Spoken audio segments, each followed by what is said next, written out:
I'm CA Nikhil Kulkarni. Uh, I know that there has been some delay because we could not connect to you very quickly. Before I start, I want to thank Pimpri Chinchwad ICAI for giving me this opportunity to uh, share my thoughts with you about a topic that is, you may call it a topic which is very, very simple. Uh, People don't find this topic to be something like a rocket science and no specific input is to be required. But I think that this is a very, very important topic.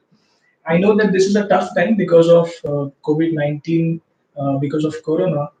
We find it difficult to go through our daily routines, and ICI has taken such a beautiful task of making use of the time that we have and to make most of it. And I'm thankful for the opportunity that is being given to me by Pimpri Chinchwad ICI. Before we start with the topic, that is office etiquette, I want to request you. There are two, three requests that I have for you. One simple request. The first request that I have for you is, though this is a webinar and I know that you can see me, I can't see you, so this cannot be kind of an interactive session as such, wherein you can ask me questions and I can directly answer to you. But uh, I still want you to know that I am talking not to anyone else, but I'm talking to you. When you're looking at this webinar, I want you to know that this has been designed only and only for you. Pull things towards yourself. Pull things towards yourself, only then this will make sense. Only then this will add value to mine and your time. Secondly, as I already mentioned, that since this is not a rocket science as such, since this is not uh, a topic that is needing a lot of thought beforehand, you may think that yes, I already know this. Why am I listening to this person? And that too, this young person, he doesn't even seem to have that much of experience. So why am I listening to office etiquettes from you? I know that you already know a lot of things, which might be much more than what I do. But since that we are already here and you have clicked on the link and you're already watching me, so I would want you and request you to make the most of it by emptying your glass. Please empty your glass and try to look for something that is new, something that you do not know. Even though there might be 80 things that you know, there might be 20% of that you do not know, or maybe you have just missed on, and that I can give to you. So maybe that 20% is something that you're looking for in next maybe 30 minutes, 40 minutes, or whatever time that we have.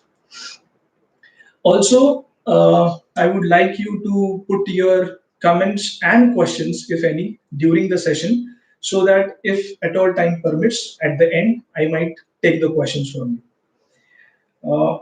And lastly, the most important request that I'm trying to make is, while this session is on, and if at all you feel that this is just not making sense, say goodbye and you're off. That's all. It's all right. Even if you're not liking it, it's all right for me. So now let's start. Let's begin with office etiquettes. What is office etiquette?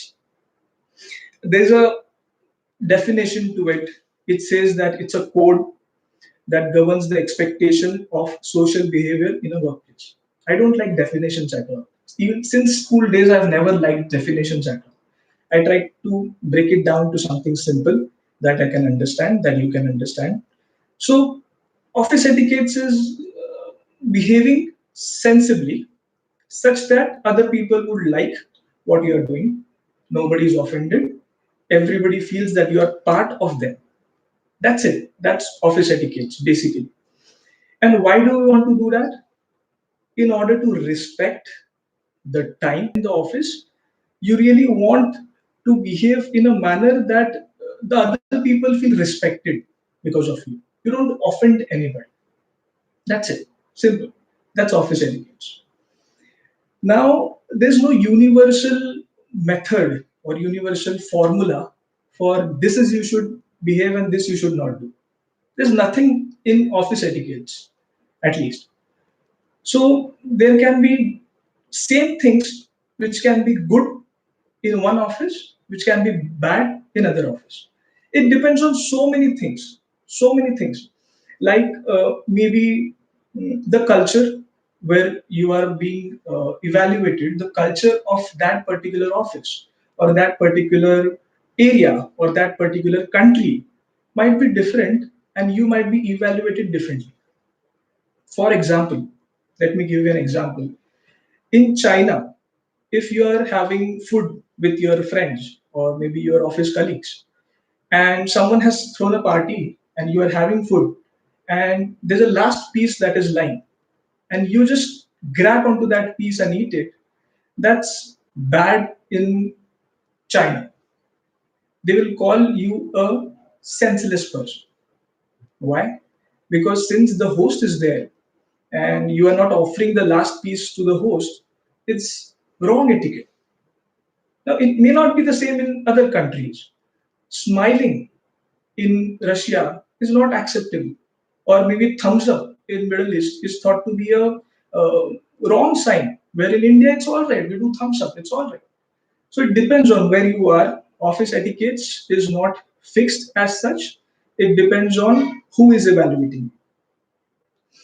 Now, there are range of things which are important in office etiquettes, like body language, like your use of technology, your method of communication, online, offline, face to face. There are so many things involved, and also it is free of gender bias. So, office etiquettes is the same for a male as well as a female.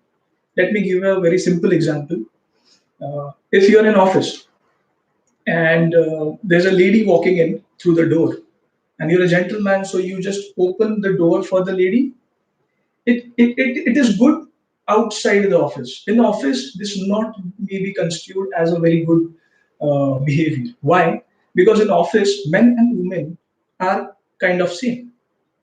So which means that the lady might think that you are trying to impress her, or to be trying to flirt with her just by doing this. Whereas outside the office, when you do this might be thought to be a CCD में हो कहीं पे और वहाँ पे आपने कर लिया तो this is a very very good behavior.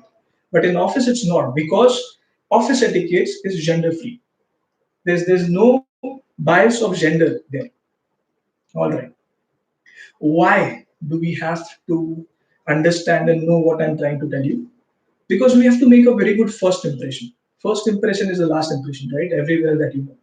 So, in order to make a very, very good impression to people, you must know some basics of office etiquettes. Now, what are they?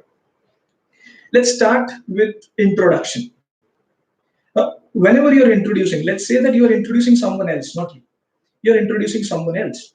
So I'm Nikhil Kulkarni, and there's one boss here. He's the CEO of the company. Let's say Mr. Iyer is there, sitting as the CEO of the company, and there's Mr. Joshi, who is the my subordinate. So he's there. Now, whom do I introduce first? I should always be introducing the lower ranked person to the higher ranked person. So Mr. Iyer, I'll say that Mr. Iyer, please meet Mr. Joshi. He is the accountant and XYZ of the company. And then I'll tell Mr. Joshi that this is Mr. Iyer and he's the CEO. This is the way you should be introducing the other people. Now, what if you forget the names? You know Mr. Iyer, he's the boss, but he's the person that has just joined and I don't know the name. Whether I should introduce or just let it be? No. It's all right to forget the names. You are a human being, my friend. It's all right to forget the names. If you forget the name, the way you should be asking is, sorry, I missed your name. What's your name again? And he'll be telling you. It's all right to forget the name. He'll not be killing you just because you forgot the name. It's all right to forget the name, but it's bad not to introduce each other than to forget the name. So it's all right if you forget, just ask and go on. No problems. Now, what about yourself?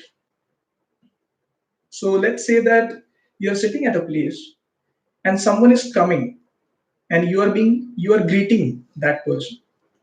How would you be greeting? So let's say that I'm sitting somewhere at my desk and someone is coming and I'm going to greet that person. The first thing that you should be doing is to stand up at your place, which gives which means that you are giving respect to other person. Unless you are in such a position that you are not able to stand to give that respect, offer your respect to other person, then you should be sitting down. But unless it's such a situation, it might happen that you are strangled in maybe a very very close table to you, wherein you are not able to get up. So tell him that I wanted to get up but I cannot, and I'm pleased to meet you. But it's good to stand up and meet. Second is smile. There's nothing like smiling. When you smile, it is automatically giving an impression to the other person that I'm pleased to meet you. I'm happy that you're here. It costs nothing. But don't overdo it. I know that there are students or there are friends of mine whom I have been telling these things, and just because I've told them, they try to do it and they overdo it. So smile goes on for such a long time that the other person notices कि साला ये हंस रहा है, मेरे ऊपर हंस रहा है. This should not happen. It's just a smile, not a laugh, not an intimidation to other person. It's a simple smile. Yes, eye contact, very important. Some people ask that what is eye contact? How should you maintain eye contact? It's simple. When there's another person in front of you, that person is the most important person in your life. So if you're a guy, that person is your girlfriend. If you're a girl, that person is your boyfriend. If you're married, that person may or may not be your wife. It depends what is important to you. But yes, that is the most important person to you. So, which means that the eye contact should be such that even if anybody is calling you, even if another very, very good looking person is going behind that person, your eyes should not be rolling away. You should be looking at that person. The eye contact should be such that never ever the other person feels that I am getting disconnected. So there should be an eye contact. You should not be staring. So it should not again be intimidating towards the other person. It should be a plain simple contact saying or meaning that I'm keen to talk to you, I'm keen to listen to you. Please go on. That's all it means. Third is introduce yourself immediately. Whenever you're getting in, introduce yourself immediately. So, what does that mean? That when someone comes and you start to talk about work or something else, you forget to introduce yourself. So it's better that you start with an introduction saying that, hello, this is my name, this is what I do. You make a start and that other person would follow.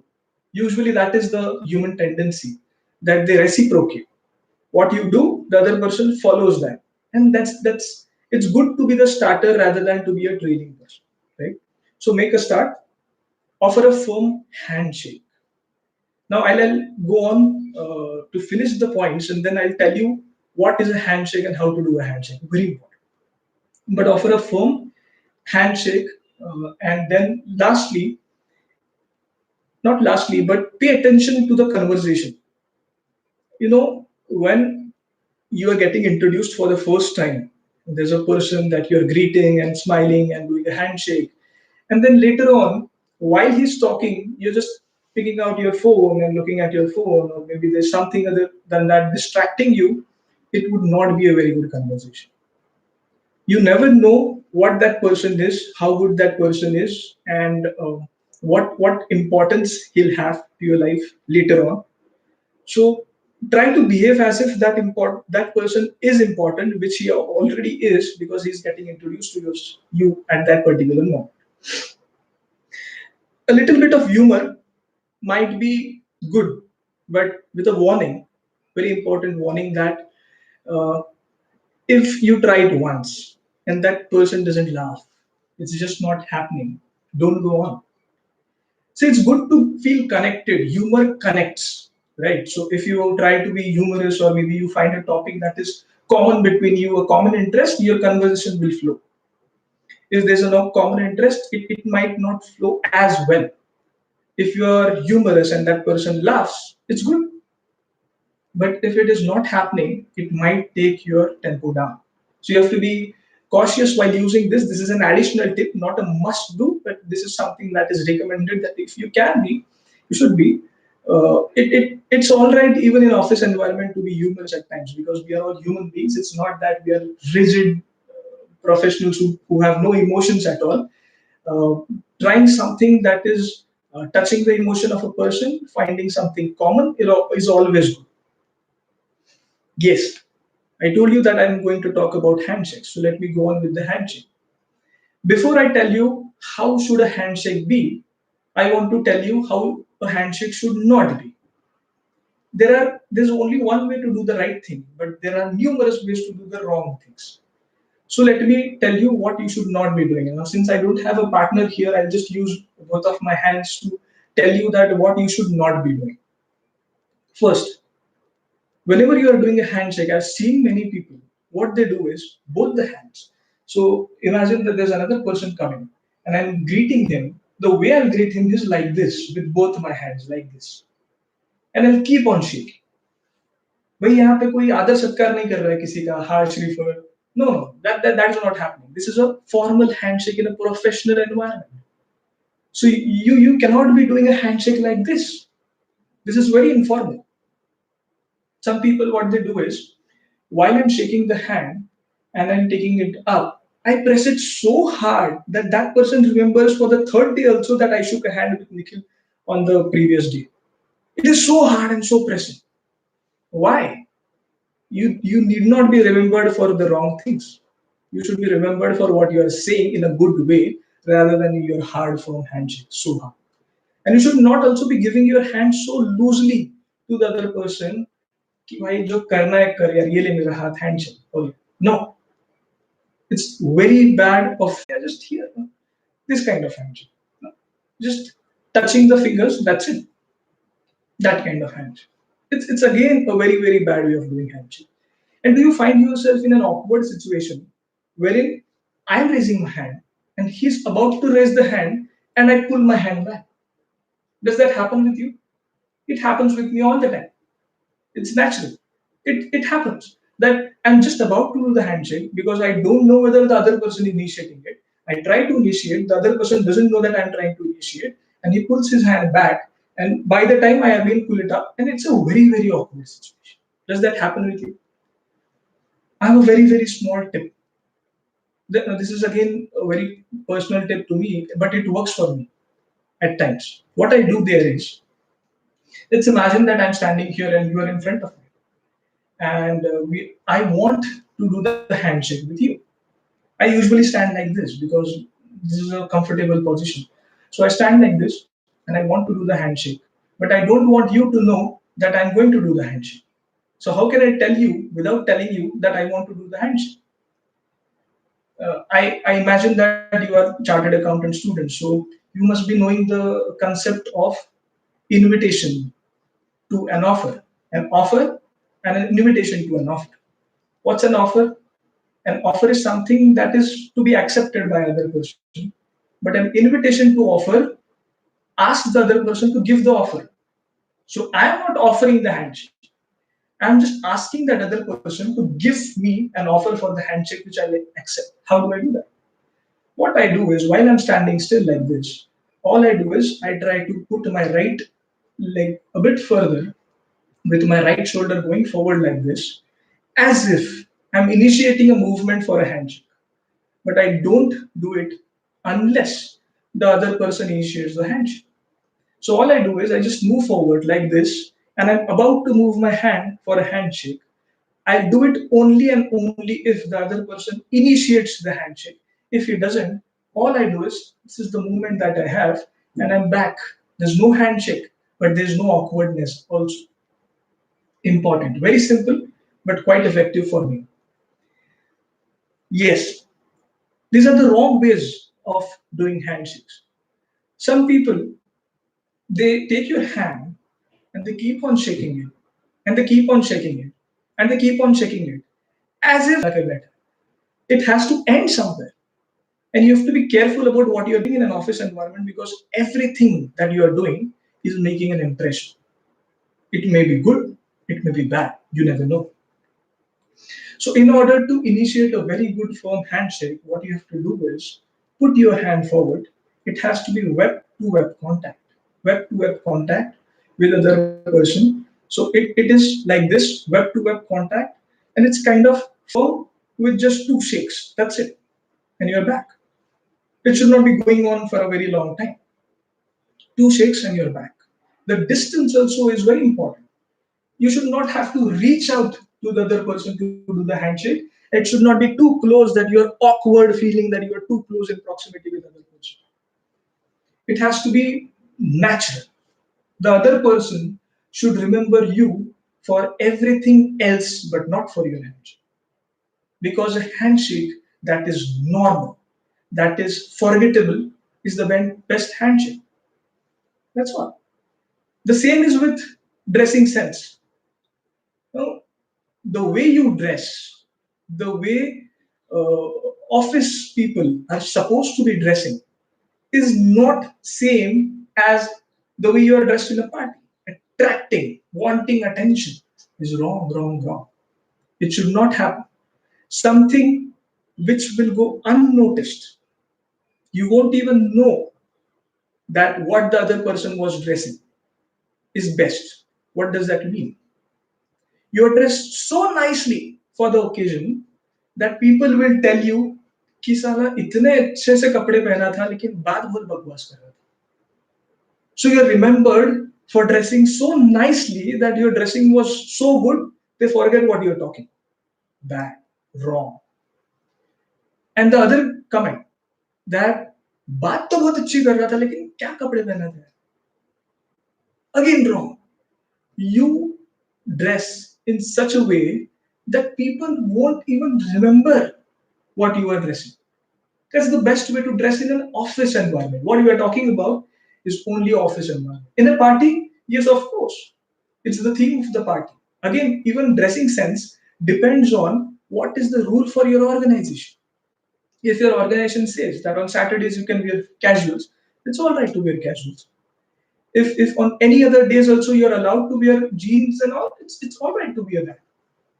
But in general, you should be wearing things that might go unnoticed, not much of an attention towards yourself. Language is something that people notice more than the way you are talking. Body language is said to have 93% of attention of yours than the verbal communication that you do. So 93% is non-verbal and only 7% is verbal.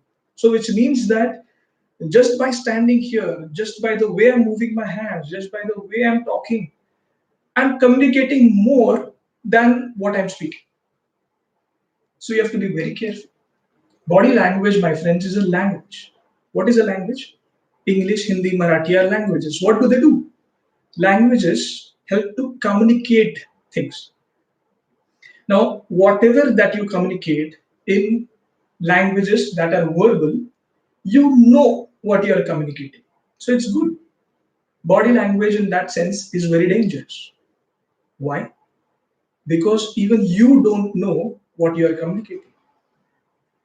So let's say that body language, by your body language, I'm sensing that you are not interested.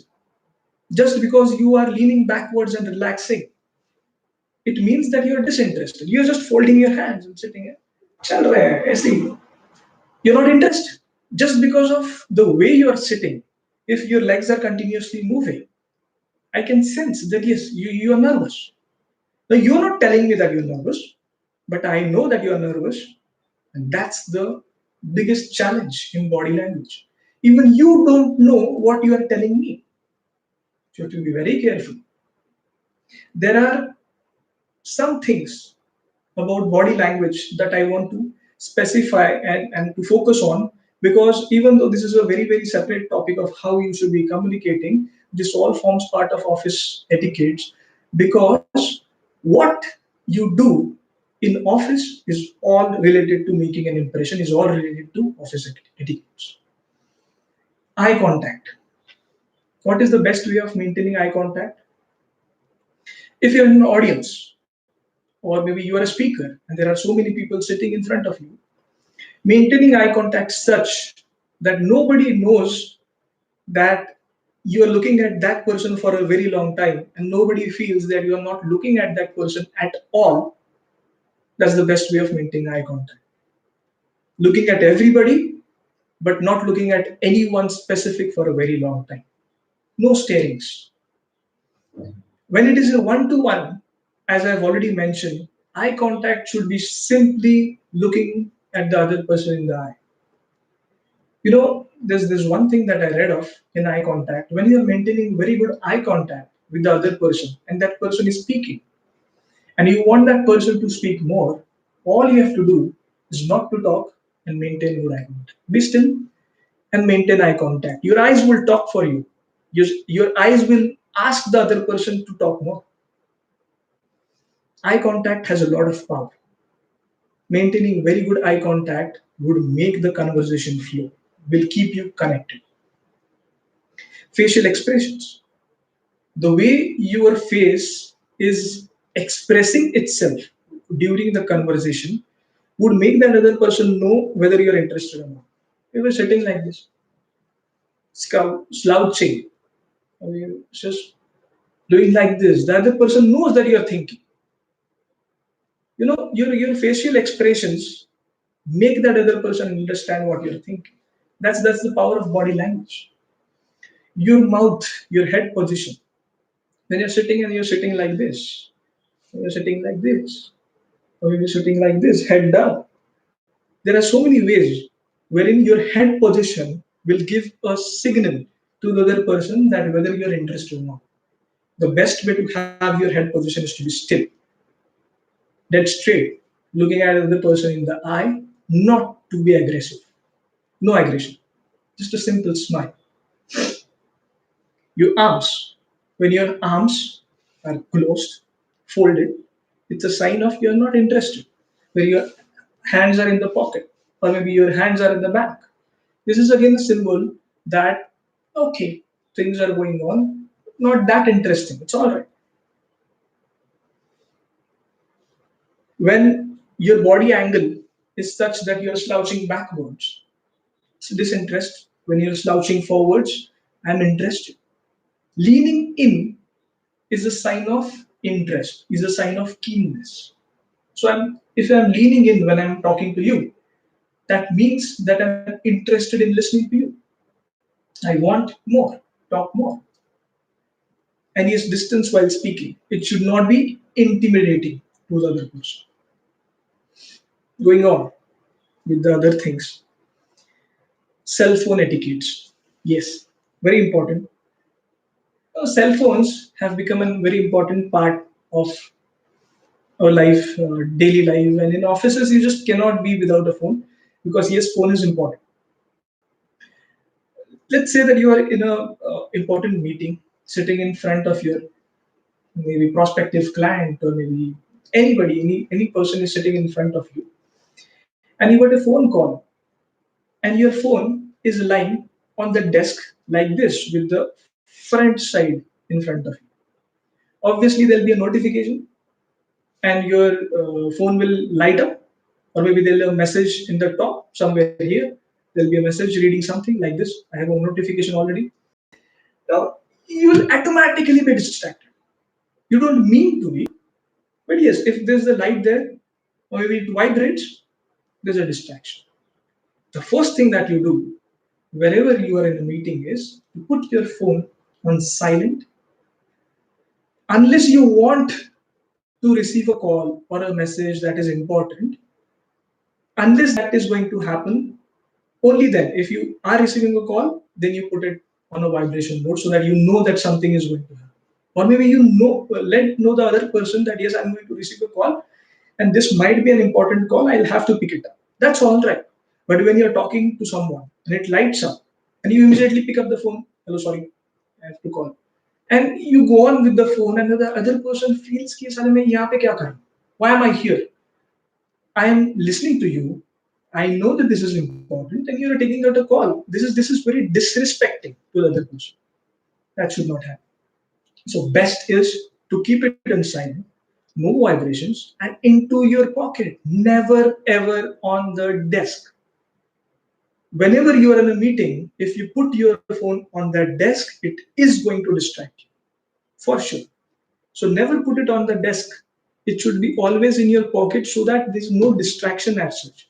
And if you want to put it on desk, put it face down at least so that you don't get distracted by it. If you know that something is going to happen, put it face down. You receive a call. You have already told that person that I'm going to receive a call. You pick it up, you call, you talk, and finish it off and say sorry to the other person and go on with your conversation. Very important. Some people talk on phone. Other person is a deaf person. Such loud voice कि in the office everybody knows that this person is talking on the phone to XYZ. Such loud voice, it should not have. Keep your calls to yourself. If it's a personal call, you'll have to leave the premises, leave the office space, go out and make a call. Never ever have personal calls during the office times, unless it is very important and urgent. But even in the office calls, you should be talking in the way that other people are also comfortable with your voice. It should not be intimidating to them.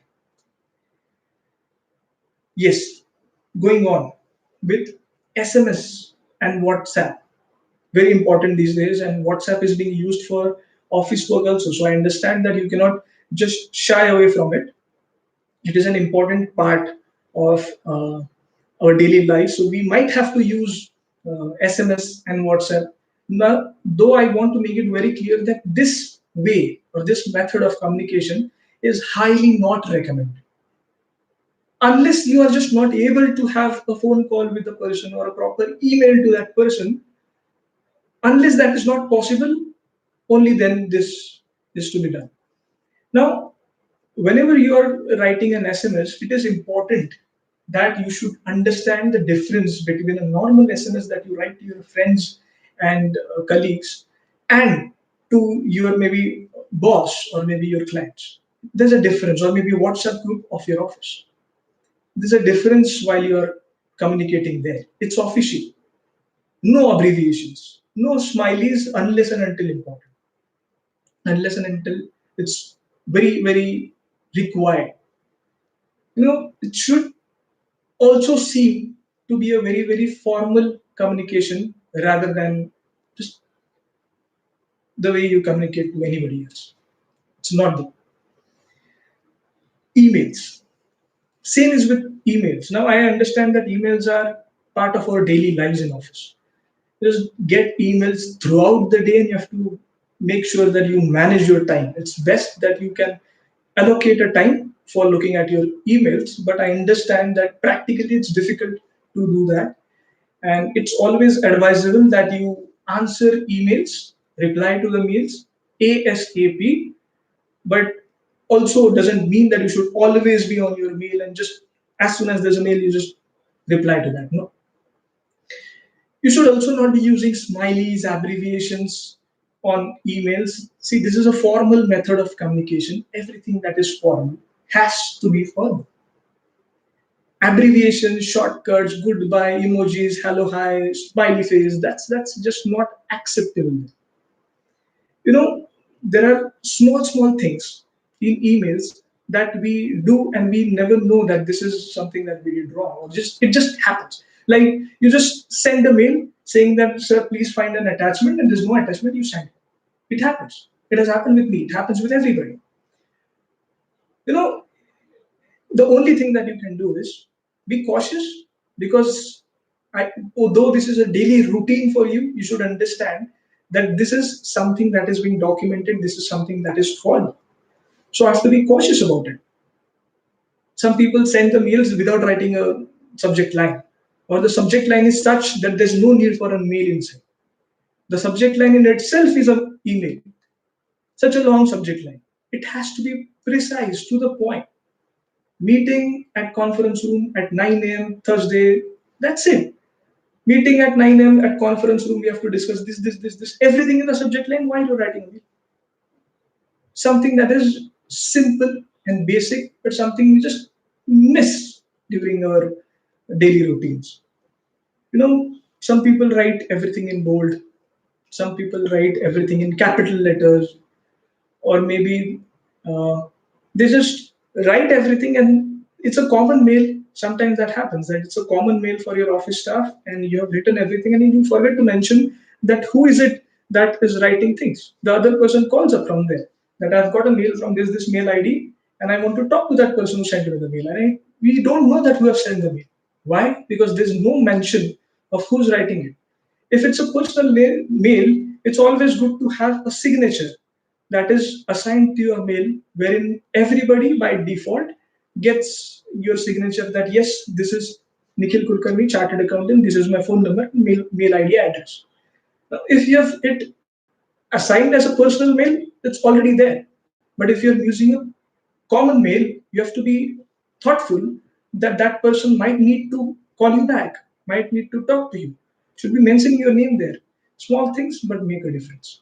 And mind you that if you're a student or if you're a colleague into an office and you're doing these things, this might make a lot of difference for your organization or the reputation of your organization as such. The boss would not always know these things are happening. So small things would make an impression into your clients or maybe uh, any other person's mind to whom you are sending the mail, that they are so careless. If you're careless while you're writing a mail, you're saying that you're sending an attachment and three times in last 1 week you have never sent an attachment. It gives a wrong signal. You make a mistake once, it's all right. It's up. Okay, I can understand that it happens, but if this is happening again and again, I start to think from a recipient's perspective, what is wrong? There's something that is not right. And this is what we mean by office etiquette. If you're doing things repetitively that make a wrong impression into the mind of other persons, this might make a negative impact. Now, writing a mail is not such a very big deal, but this might make an impact that this organization is not too serious about communicating with their clients. Why should I be here? Right? It makes a difference. Conference calls. You know, now it is important for all of us to have conference calls. They are lined up and there are 10, 15 people talking on the phone at once in a conference call. Nobody knows what's going to happen. Nobody knows who has to talk first. Nobody knows who has to talk next. If you're initiating a conference call, the first and the foremost thing that you should be doing is to introduce everyone. This is this person, this is this person. I don't know whom I'm talking to because, like this, I'm talking to you. I'm not able to see you, so I don't know who's watching me. So, in the same way, in a conference call, I don't know that who is it that is talking to me. I have to know that this is the person that is talking to me. This is the person that is talking to me. This is his designation, so that I know this is the way I should communicate. There should be a proper sequence, a planned sequence in a conference call. Unless you have asked the permission, never ever put your call on speaker mode when you're in a conference call. Basic, but very important. It's the basics that people forget. Basic, but highly effective.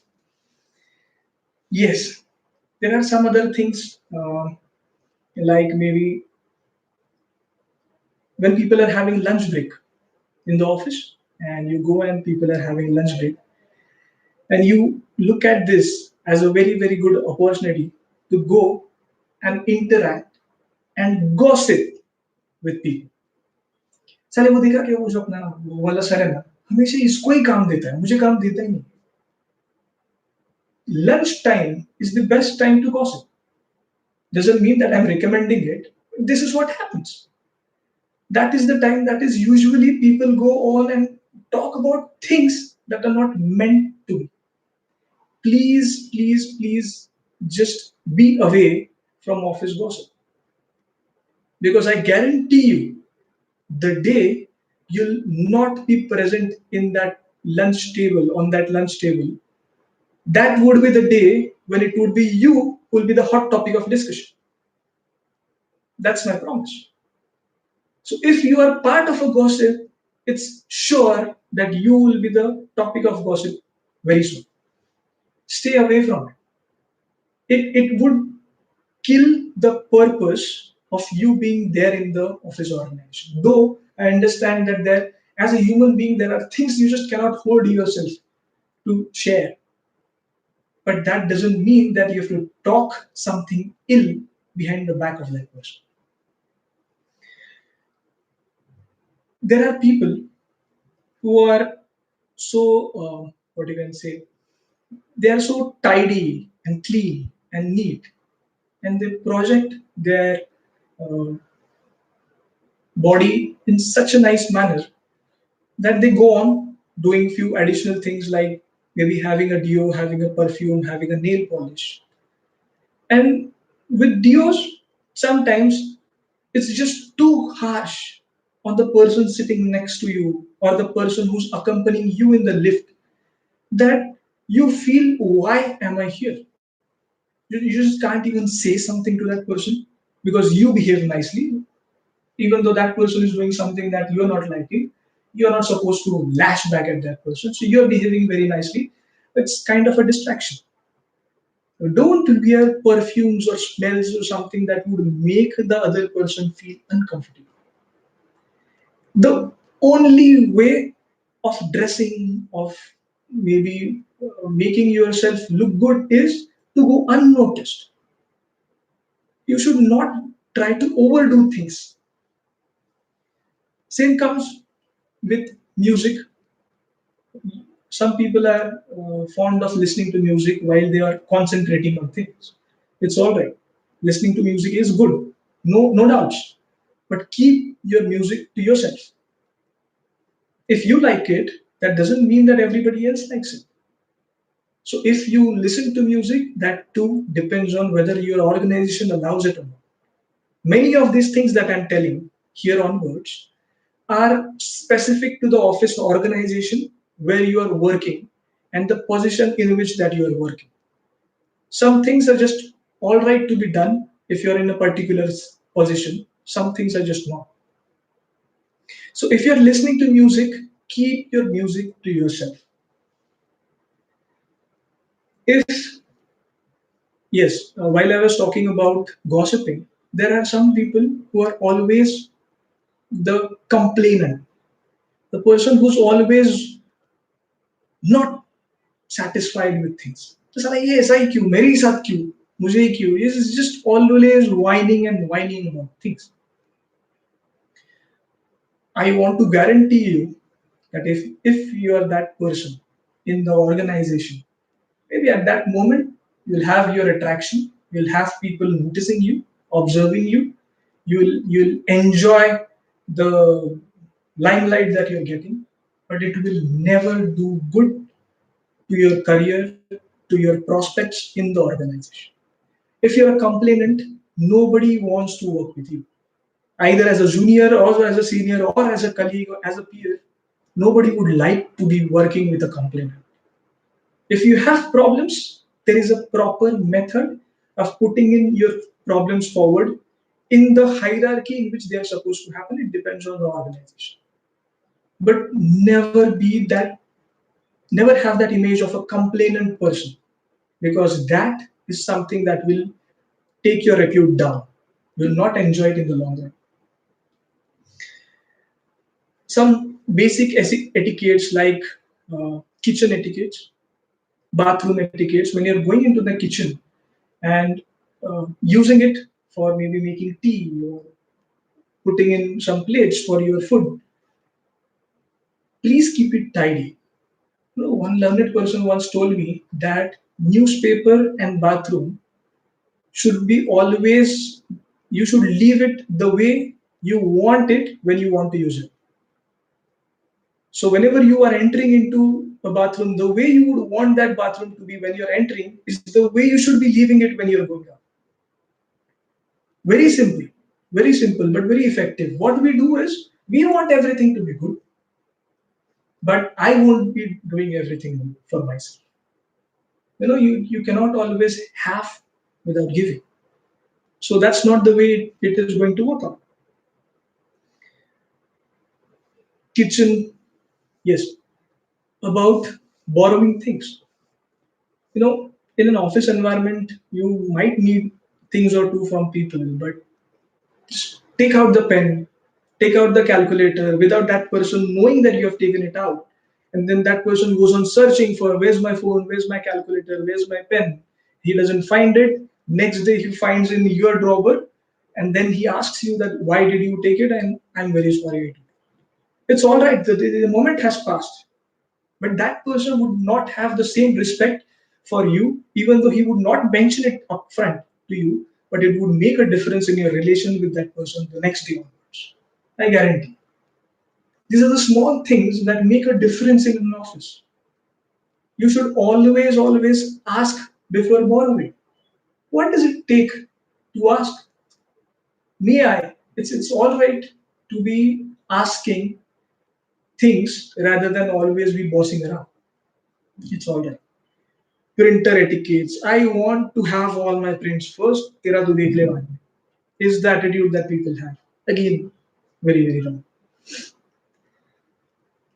When you are communicating with people orally, officially, written, please try to be as simple as possible. Please don't use technical terms, jargons as such to just boast of your knowledge of English or your knowledge of the subject. It's good that you know some words that people do not know. You're very well versed into the communication of that particular language. But unless and until that person understands what you're talking, it doesn't make sense. Gadva pude vachli Gita. That is what is going to happen if you go on with communicating in a way which is just not understandable, though it is very good. Perfect, technically. Don't be a party rock star. Don't try to be that. There are always, especially in the IT field, uh, in the corporates, there are parties that are organized, annual events, this day, that day. There are things that are happening, and this is good so that you can bond socially with the colleagues, your bosses. So take it as an opportunity to connect with other people. But does that mean that you have to behave in such a way in that party that you attract all the attention and especially the negative attention by doing things that you're not supposed to do? It doesn't suit you. That day people will enjoy just because you're attracting things. But the next day onwards, you don't want to be remembered for the way you're dancing in the party all the night long, and that making a different sense while the colleagues are communicating to you. You should be remembered for your work in an office, not for the way you're doing other things in the office. Though it is a very good opportunity to bond, but there's a completely different reason to it. Yes, while you are working in an office and you're entering the boss, please know basics. Well, while you're walking down and you see someone working on something, you just try to peep in what is happening. No, very wrong.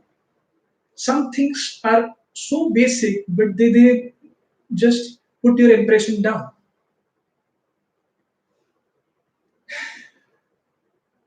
When you're called for a meeting and you're entering the meeting, please don't go into the meeting without a pen and a paper.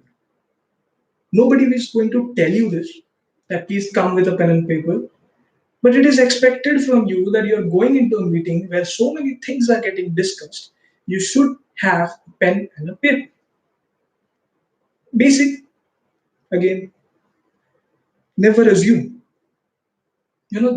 This particular thing might be such a big worry when you're working that you assumed something which was never meant to be communicated, and you acted on your assumption, and it created a trouble. That trouble is not for you, that trouble is for the organization. Everybody suffers just because there was no clear communication. Never ever assume things. Assumptions are not meant to be when you are communicating at all. It's all right to assume in when you're writing your exams. This is my assumption, but not here. It's just not meant to be. Please don't take office stationery home. you know Office stationery is meant to be in the office, though however good or however tempting it is to take it at home. The nice notepad that you have, nice personalized pens that you have been given by your office, that are meant to be used in the office, please don't take it at home. And stay home if you're ill. So that would make perfect sense right now amidst this corona outbreak, COVID 19 outbreak. But even if this is not the situation and you are ill, it's all right to stay home rather than to go out into the office and infect other person. There are two things that would happen. One is there is a chance of you having a contagious disease which would infect other person. And two, even if that is not the case, you being present in the office is anyways not going to make such a lot of difference unless and until it is very, very important for you to be there, because you would not be 100% in there. So it's all right that if you are sick, really, really sick, don't fake it again, and you're not making it to the office, it's all right to stay back home rather than going there. Okay. And the last thing that I want to share before, if you have any questions, you can ask. Uh, if during office you're making any mistakes of not following any of these things that I have just mentioned, that there's something that you do wrong, it's all right to accept and apologize. You know, it's always good to be that person who's thought to be a learner rather than to be thought of an arrogant kind of a Hitler person. People should be ready to approach you even with inputs for you to improve yourself, not just for the organization, but for you. Because unless and until that happens, you never grow, and if you don't grow, the organization doesn't grow. So if you do things that are not meant to be and you realize that this is something that I've done wrong, it's all right. You're a human being and you surely can make mistakes. So if you are making a mistake, it's all right. Just go on and accept it. So friends, that's it from my side. I hope you enjoyed the session. I thank ICI Pimpri Chinchwad branch again for giving me this opportunity to interact with you with a topic that is quite the basic of working office etiquette. Thank you for your patient learning, for hearing, and I hope that there's something of that 20% that I mentioned that I could give to you, even though you already knew most of it. Thank you. Thanks a lot.